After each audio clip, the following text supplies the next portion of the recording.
Olá, carinhos! Vocês já estavam com saudade de mim? Eu já estava com saudade de vocês, hein, meus amores? Chegamos aqui no realmente fim do nosso fim. É a nossa revisão para nossa avaliação. É aquele momento em que a gente vai dar uma revisadinha nos conteúdos que vai cair na nossa avaliação. Eu espero que vocês, se continuam com dúvidas, se possui alguma questão que você queria ainda tratar, não entendi muito bem, manda correndo a pergunta para mim, tá bom? Pode mandar aqui pelo YouTube, mas também pode mandar através do seu professor presencial. Ele vai ter, com certeza, a maior rapidez em enviar para mim e a mesma rapidez eu vou enviar a resposta para vocês. Eu posso gravar um vídeo, um áudio ou qualquer outra coisa para poder entrar em contato com vocês. Mas não fique com essa dúvida para nossa avaliação, certinho?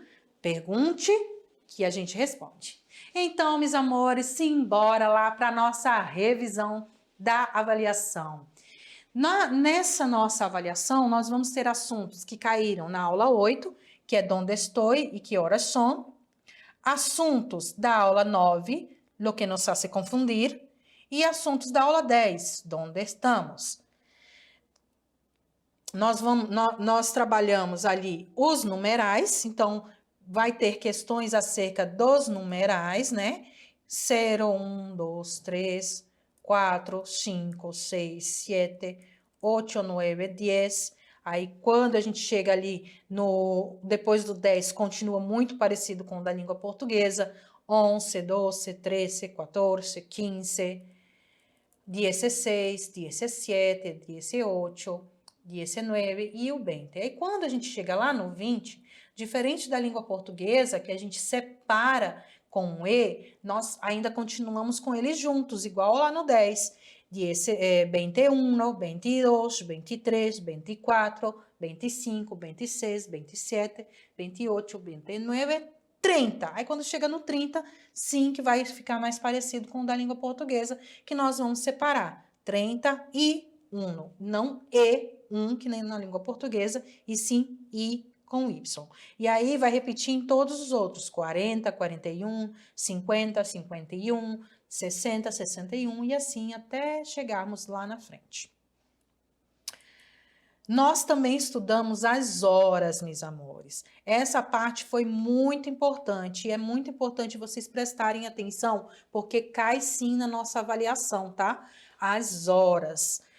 Como é que são as horas em espanhol? A primeira coisa que a gente tem que pensar é que eles nunca olham o relógio como se fosse ele digital. Ali o relógio do nosso celular, o relógio de pulso, que a maioria das pessoas tem ele digital, que aparece só os números 11h45, 23h30 e assim sucessivamente. Em língua espanhola, por mais que o relógio esteja em formato digital, eles visualizam esse relógio como analógico, que são esses do ponteiro, onde o ponteiro menor indica a hora e o ponteiro maior indica os minutos. Para as horas, quando o ponteiro maior, aí agora a gente vai nos referir ao ponteiro maior, a questão dos minutos. O menor vai indicar a hora e o maior os minutos. Quando o ponteiro maior estiver no 12, ele vai dizer que está em ponto.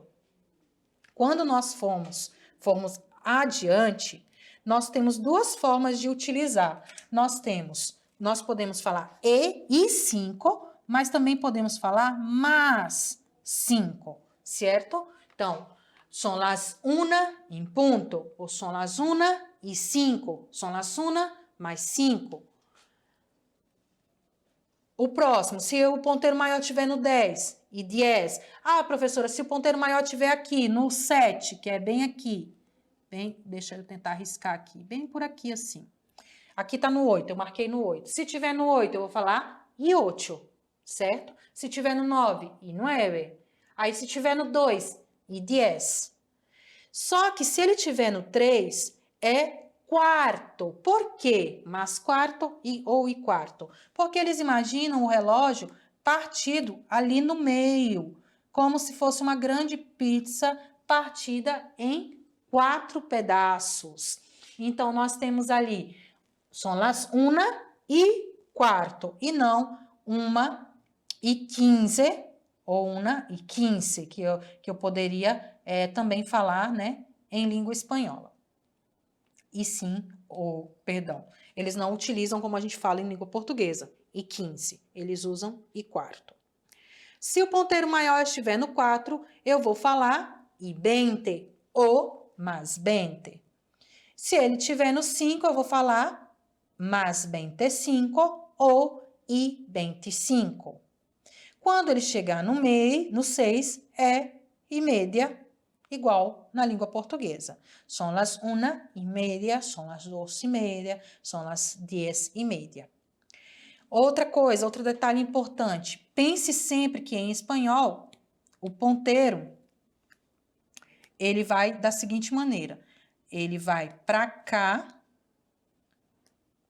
a gente pensa como mais. Para cá, nós vamos pensar como menos. Ele sempre vai ter essa função, vai aumentar e aqui ele vai diminuir. É aí que a gente vai chegar nessa outra parte. Quando ele for ali para o lado esquerdo, o relógio vai diminuir o tempo. Igual quando a gente fala em português, faltam 15 para as 10, faltam 7 para as 11, faltam 20 para as 12 e assim sucessivamente. Ao invés de dizer faltam tanto para tal hora, ele vai falar a hora posterior, se tiver ali faltando 25 minutos para as 2, ou 1h35. 1h35, ele vai falar são las 2 menos 25, porque faltam 25 minutos para as 2 horas. São as 2 horas menos 25 minutos, que dá o nosso 1h35. A mesma coisa vai acontecer quando o ponteiro maior estiver no 8, que vai ser 20. São las 2 menos 20.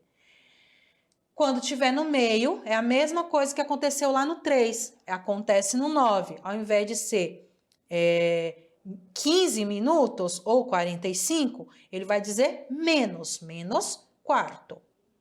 Depois, nós temos o menos 10 e menos 5 e chegamos novamente no en punto. Eu trouxe alguns exemplos para vocês das horas, fazendo todo esse trajeto. Aqui no primeiro reloginho, são las 9 en punto, las 9:15, las 9:30, las 10 menos quarto. Por que las 10? Porque ainda não está, o ponteiro maior ou menor não está nem no 9 nem no 10, mas ele está seguindo para o 10. Então, faltam 15 minutos para as 10, ou um quarto de hora para as 10. E termina com las 10 en punto. Certinho? Temos aqui alguns outros exemplos. Se no relógio tiver 4:15, vai ser, são las 4:15. 4:30, lá 4:30. 3:45, são las 4 menos quarto. Temos outros exemplos de hora. Ah, tá. Nós temos aqui também esse exemplo, galera. Isso aqui é muito importante. Quando for 0 horas, é meia-noite. Se for 12 horas, é meio-dia. 0 horas, meia-noite e 12 horas, meio-dia. Tudo juntinho. Não é igual em português, que é separado meia-noite e meio-dia. Se tiver aqui o 13 no relógio digital, como é que eles falam? Ele vai dizer que o 13 é 1. Então, são las 1 en punto. Nós também estudamos a perífrase do futuro, que vai utilizar o verbo ir conjugado mais o a, como auxiliar aqui, o a, mais o verbo no infinitivo, que é o verbo assim como ele é dado antes de ser conjugado. E essa perífrase ela vai servir para expressar uma ação que irá acontecer num futuro muito próximo, certo? Num futuro próximo. Ação que irá acontecer no futuro próximo, não muito distante do presente. Mañana voy a salir con mis amigos.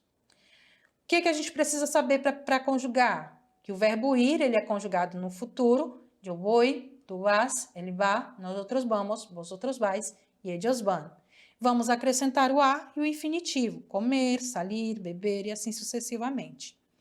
E para que ele se torne mais fácil e mostrar para vocês que é uma ação mesmo que está próxima, um futuro próximo, a gente utiliza os marcadores temporais, por la noche, em breve, na próxima semana e assim por diante. Resumindo, a perífrase do futuro, ela descreve uma ação que vai se realizar imediatamente, ou ela também pode descrever uma ação futura, e ainda pode refletir uma intenção. Então, são 3 possibilidades da minha perífrase do futuro. Certinho? Já na aula 9, nós trabalhamos o artigo neutro lo e os falsos amigos, os heterogenéricos, os heterotônicos e o verdadeiro e maior falso amigo que nós temos, que são os heterossemânticos. Nele, nós vimos que na língua portuguesa nós não temos o artigo neutro, né? E somente na língua espanhola, que ele é um artigo definido e a sua função principal é transformar o meu adjetivo, o meu advérbio e o meu particípio em um substantivo, ele vai substantivar. Em uma frase, ele estaria trabalhando como uma oração, uma frase em voz passiva, que no primeiro exemplo aqui, dedicar muito tempo às redes sociais es malo, ele está na voz ativa, onde nós temos ali o verbo, nós temos o meu sujeito, nós temos o meu advérbio, o meu adjetivo, mas na forma posterior, lo malo es que dedique mucho tiempo a las redes sociales, eu inverto o meu adjetivo de lugar. Eu coloco ele para frente, transformando ele em substantivo. O mal é que você dedique muito tempo às redes sociais. Então, ele transformou a minha voz ativa em voz passiva. E o artigo neutro lo, ele é neutro porque ele não tem variação nem de gênero nem de número. Ele tem alguns usos específicos para dar referência, para dar ênfase ou em locuções. Para fazer referência, quando ele vai se referir a algum objeto abstrato ou inanimado. Nesse momento que ele transforma ali o adjetivo ou o advérbio da voz passiva para a voz ativa. Lo malo de ir a su casa es que está muy lejos. Lo poco que camino me quedo estafada. E ainda com o verbo no particípio, que a gente estudou lá os verbos no particípio, quando a gente trabalhou o pretérito mais que perfeito e o pretérito composto. Lembra que eu falei dos particípios? Então, esses verbos do particípio, eles são também utilizados o lo. Diante dele, eu utilizo o lo. É o único verbo onde eu vou utilizar o meu artigo na frente. É o verbo no particípio. Em locuções, lo mais que, lo mais de, lo mais mas e lo mais o pronome possessivo. E também para dar ênfase, que aí quando é para dar ênfase, ele vem o lo mais um advérbio, um adjetivo ou verbo no particípio e o que para complementar. Quando ele está fazendo referência, ele sempre vai vir com o que. Nós vimos os nossos falsos amigos, conhecemos os heterotônicos, que heterotônicos são as mudanças de sílaba tônica. Por exemplo, academia em língua portuguesa, em língua espanhola, academia. Futebol em língua portuguesa, futebol em língua espanhola. E eu trouxe para vocês alguns outros exemplos. Por exemplo, alguém em português, alguien. Atmosfera, atmósfera. Burocracia, burocrácia. E ainda a gente sabe, através desse burocracia, que burocracia, advocacia, geografia, biologia, todos eles, a sílaba tônica vai ser a anterior do que é o da língua portuguesa. Em língua portuguesa é o cia, em língua espanhola é o anterior. Por exemplo, biologia vai ser biológia, geografia, geográfia, ideologia, ideológia e assim por diante. Cérebro, cerebro, coquetel, ou coquetel, coquetel, cratera, cráter. Nós também vimos os heterogenéricos, que é a mudança de gênero. Palavras que em língua portuguesa são femininas passam a masculinas no espanhol. ou vice-versa. Palavras que em língua portuguesa são masculinas passam para o feminino em espanhol. São todas as palavras, professora? Não, não são todas as palavras. São só algumas. Então, eu trouxe para vocês alguns exemplos. El coraje, a coragem. Outro detalhe, as palavras terminadas em agem, todas elas são femininas em língua portuguesa. E quando passa para a língua espanhola, elas são masculinas. A coragem, el coraje. A carruagem, el carruaje. A chantagem, el chantaje. A estante, el estante. A hospedagem, el hospedaje. E assim por diante. E nós vimos o falso cognato, mais falso cognato que existe no mundo, o verdadeiro do verdadeiro falso amigo que existe, que é o heterossemântico, que é a mudança de significado.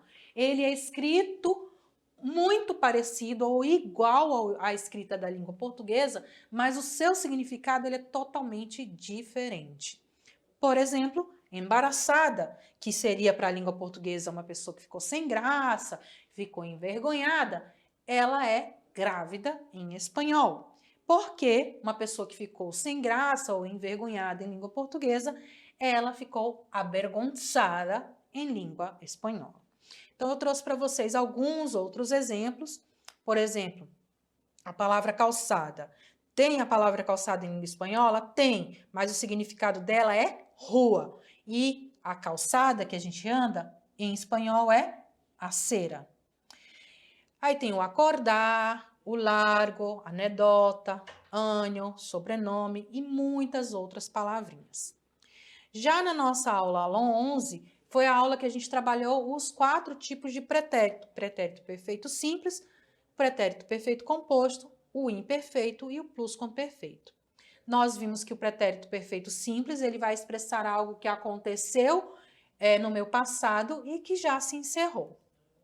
Suas terminações são e, aste, o, amos, astes e aram, para os verbos terminados em AR, e, iste, io, imos, istes e eram, para os verbos terminados em ER e IR.